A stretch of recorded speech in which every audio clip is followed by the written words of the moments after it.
자, 삼성의 반도체 사업은 이대로 무너질 것인가? 그 방법과 현황, 해결책을 제시해 보도록 하겠습니다. 1992년은 글로벌 반도체 역사에서 반도체가 가장 활발하게 생산되던 격변기였습니다. 이 젊은 분들은 잘 모르시겠지만 세진 컴퓨터랜드도 1992년 반도체 격변기에 설립되어져 대한민국의 컴퓨터 및 주변기기 유통업체 선두주자로 발돋움하기도 했습니다. 자, 어쨌든 1992년 당시 이건희 회장의 패스트 팔로워 전략을 고수하며 다른 나라의 경쟁을 물리치고 삼성전자가 그해 8월 1일 세계 최초로 64메가비트 D램 시제품 개발을 공표하며 반도체 시장의 판을 흔들었고, 이건희 회장은 이 여세를 몰아 1992년 연말에 삼성전자를 D램 시장 세계 1위에 올라서게 만들었습니다. 그리고 이건희 회장의 64램의 선도 이후 28년이 지난 지금 글로벌 반도체 산업이 다시금 반도체 격동기 시기를 맞으려 하고 있습니다. 그 증거로 요동치고 있는 반도체 업체 시가총액 순위가 대표적인 사례를 알 수가 있는데, 2020년 7월 대만 파운드리 업체인 TSMC의 주가가 대만 증시에서 2.47% 상승하면서 시가총액이 3,807억 달러, 우리나라 돈으로 457조 원을 웃돌기 시작하면서 세계 반도체 업계 1위 자리를 굳건히 지키게 되었으며, 다음으로 미국의 그래픽 처리 장치 전문업체인 엔비디아는 자사의 독보적인 기술력과 더불어 데이터 센터용 그래픽카드의 호조와 2018년에 선보였던 GPU 테슬라 T4를 아마존 클라우드 사업부인 AWS가 채택하는 연이은 호재로 인해 올해만 주가가 77.8%가 수직 상승했으며, 이로써 엔비디아의 시총은 2,563억 달러, 원화로 306조 원으로 현재 2위인 삼성전자 390조 원의 뒤를 바짝 쫓고 있습니다. 하지만 반대로 세계 시스템 반도체 시장을 호령하던 인텔은 2,098억 달러, 약 251조 원으로 4위로 곤두박질 쳤는데, 사실 인텔의 추락은 의도적인 측면이 매우 강했습니다. 이 중앙 처리 장치의 7나노미터 공정 생산 시기를 갑자기 6개월 연기한다라는 악재로 인해서 추락하기 시작을 했으며, 동시 인텔이 자만에 빠져 기술 투자를 게을리했다라는 언론의 비판이 쏟아지기도 했지만, 실상은 AMD를 의식한 나머지 CPU 산업에 더욱더 집중하기 위한 사업 전략을 구상한 것 뿐이었습니다. 자, 보시는 것처럼 중국과 대만, 미국의 반도체 기업들이 그동안 D램을 앞세워 28년간 메모리 반도체 시장에서 독주하고 있던 삼성전자의 반도체 시장을 턱밑까지 추격하며 위협하고 있는 실정입니다. 현재 삼성은 상반기 반도체 영업이익이 TSMC에 못 미치고 있고, 메모리 파운드 시장이 치열해지자 시스템 반도체 사업으로 눈을 돌려 체질 개선을 시도 중에 있지만, 이건 역시 쉽지 않다라는 평가가 나오고 있습니다. 그 이유는 크게 세 가지인데, 바로 국내 반도체 대기업들의 인력 갈취와 반도체 독점, 그리고 기술의 탈취 때문입니다. 첫 번째로 인력은 시스템 반도체 업체들, 특히 팹리스와 디자인 하우스는 기술 인력이 무엇보다 필수적으로 중요합니다. 시스템 반도체 중요한 공정은 여전히 사람의 손이 필요하며, 특히 설계 쪽은 관련 설계 기술의 전문가가 필수적으로 필요합니다. 하지만 국내 1년에 배출되는 시스템 반도체 석박사의 인력은 고작 20여 명에 그칩니다. 이렇게 어렵사리 배출된 20명의 석박사들도 결국은 삼성전자에 가고, SK하이닉스에 가고, LG계열사인 실리콘웍스에 가고, 현대에 가고, 애초에 뽑을 만한 우수 인력도 적은데 애써 뽑아 키워놓으면 대기업에서 또 데려가게 되고, 실제로 한 팹리스 업체는 대기업과 프로젝트를 진행하다가 해당 프로젝트를 진행하던 핵심 인력을 모두 대기업에 뺏기고 말았습니다. 문제는 이렇게 인력이 유출돼도 동종업계 전직 금지 가처분 소송을 못 건다라는 겁니다. 왜? 대기업은 그들에게 있어서 잠재적 고객사이니까요. 두 번째, 반도체 독점입니다. 이 팹리스 업계에서는 1,000억 원의 장벽이라는 말이 있습니다. 이 단일 종류 반도체를 설계하는 기업의 연 매출이 1,000억 원이 넘어가게 되면 대기업이라는 막강한 경쟁자와 함께 시장에 진입해야 한다는 얘기인데, 실제 20여 년 전만 해도 국내 팹리스 20여 개사가 상장할 정도로 시스템 반도체 업황이 괜찮았지만, 대기업이 반도체를 내재화하기 시작하면서 심각한 타격을 입게 되었습니다. 여기에 중국 팹리스 업체들은 되려 중국 정부의 보조금을 등에 업고 가격을 파격적으로 낮추기 시작하면서 들어오는 상황에 국내 팹리스 업계는 흔들릴 수밖에 없으며 결국 국내 팹리스 기업이 살아남으려면 대기업이 하지 않을 만한 제품을 골라야 하고 중국 등 중화권 업체들이 쉽게 할 수 없는 제품을 골라야 한다는 얘기인데 아시다시피 시스템 반도체 수는 종류만 수만 가지에 달하고 있는데 돈이 될 만한 시스템 반도체는 이미 대기업이 차지하고 있는 가운데 팹리스 업체들이 과연 무엇으로 살아남을 수가 있겠습니까? 마지막으로 기술 탈취입니다. 팹리스 업계는 대기업 때문에 인력도 가뜩이나 부족한데 그나마 갖춘 기술력도 대기업이 슬쩍 보고 탈취해가기 일쑤입니다. 가끔 팹리스 업체 대표들은 국내 IT 대기업으로부터 초청 강연을 부탁받는데 강의 중 자사 업체의 USB 기술을 대기업 강연에서 노출했다가 초청했던 대기업이 그 아이디어의 상당 부분을 도용해 유사 반도체를 빠르게 출시함으로 인해 손해를 본 팹리스 업체들이 허다합니다. 또한 해당하는 팹리스 업체의 인력을 빼가서 제품을 탈취해 개발하는 일도 빈번하게 이루어지고 있는 것이 현재 한국의 현실입니다.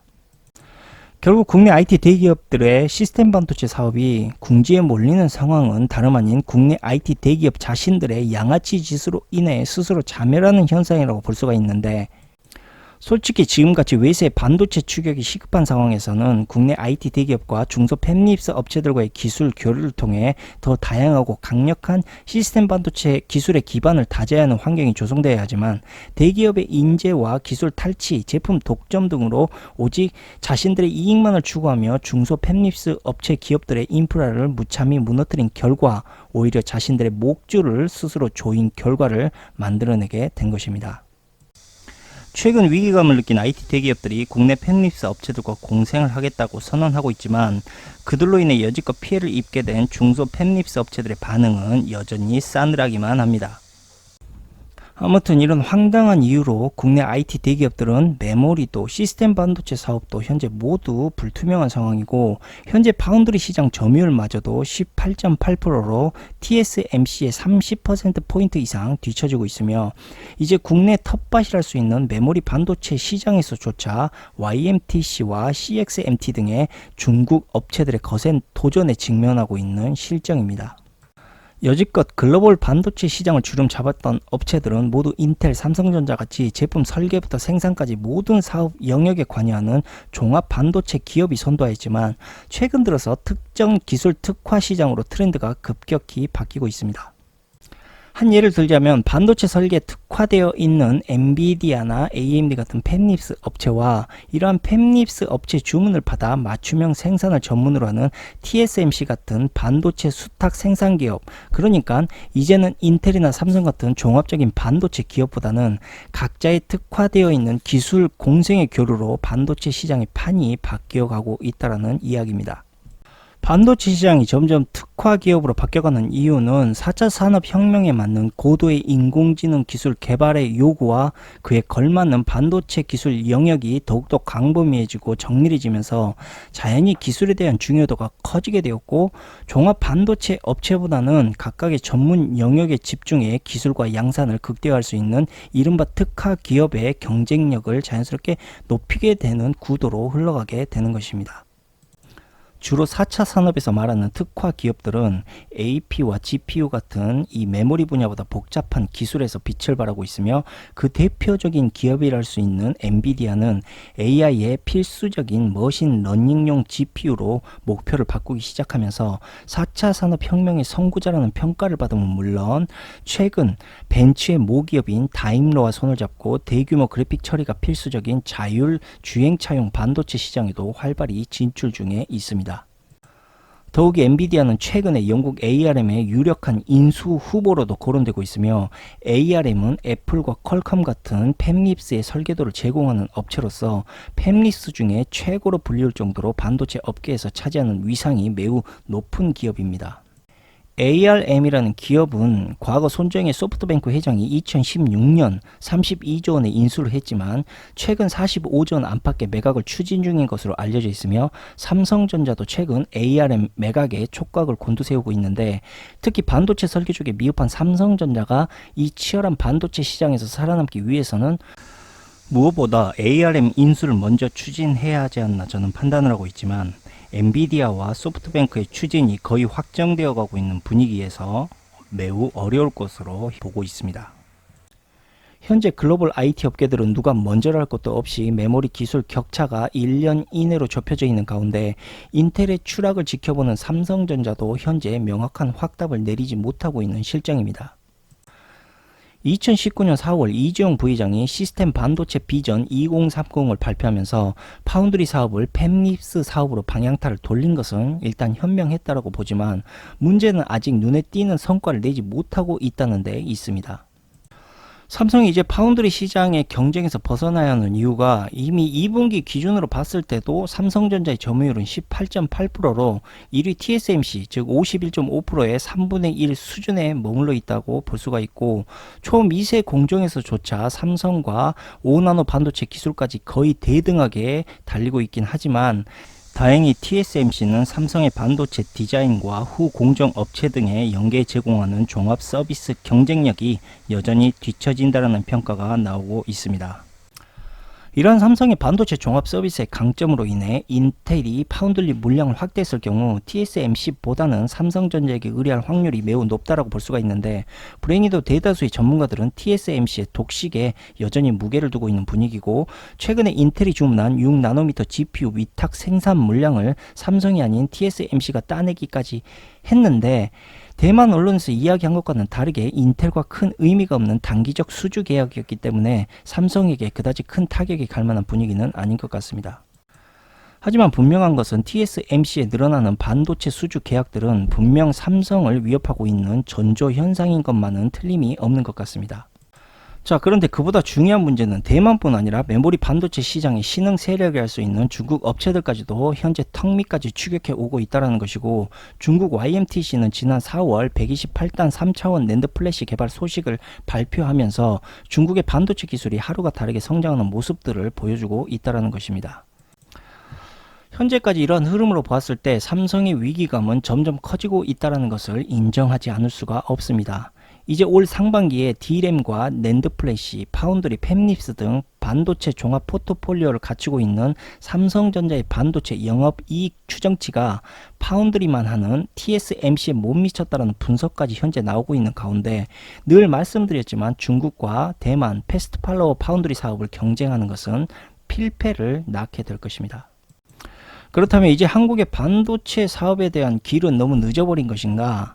아직 방법이 없는 것은 아닙니다. 일단 메모리 사업의 경쟁보다는 UMC나 이미지 센서 등에 몰입을 하면서 낙수 효과를 기대하고 반도체 내구성과 완성률이 다소 부족한 중국의 기술로는 진입하기가 어려운 열악한 환경에서도 잘 작동될 수 있는 자동차 반도체 사업에 투자하는 것이 바람직하겠지만 이마저도 대만의 TSMC가 NXP와 협력해서 5나노 자동차 반도체를 삼성과 같은 시기인 2021년에 양산할 계획이라고 하니 자동차 반도체 역시도 그렇게 장기적인 메리트가 있는 사업은 아니라고 판단이 됩니다.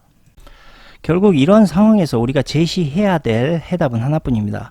지금이라도 그동안 독식을 통해 국내 팹립스 업체들의 기술과 인력을 탈취하면서 독점 성장했던 대기업 자신들의 양아치 짓을 뉘우치고 중소 팹립스 업체들과의 공생이라는 끈끈한 상생의 길을 다져가는 한편 정부는 미래 반도체 사업의 비전 제시와 더불어 과감한 반도체 설계 인재 인프라 투자를 감행할 수만 있다면 종합 반도체 서비스라는 장점을 우리나라가 극대화함으로 인해 다른 기업들이 따라올 수 없는 설계와 양산 모두를 선도해 나갈 수 있는 진정한 퍼스트 무버의 선도 기업으로 발돋움할 수 있게 될 것이라는 것을 말씀드리면서 오늘 방송을 마치겠습니다. 감사합니다.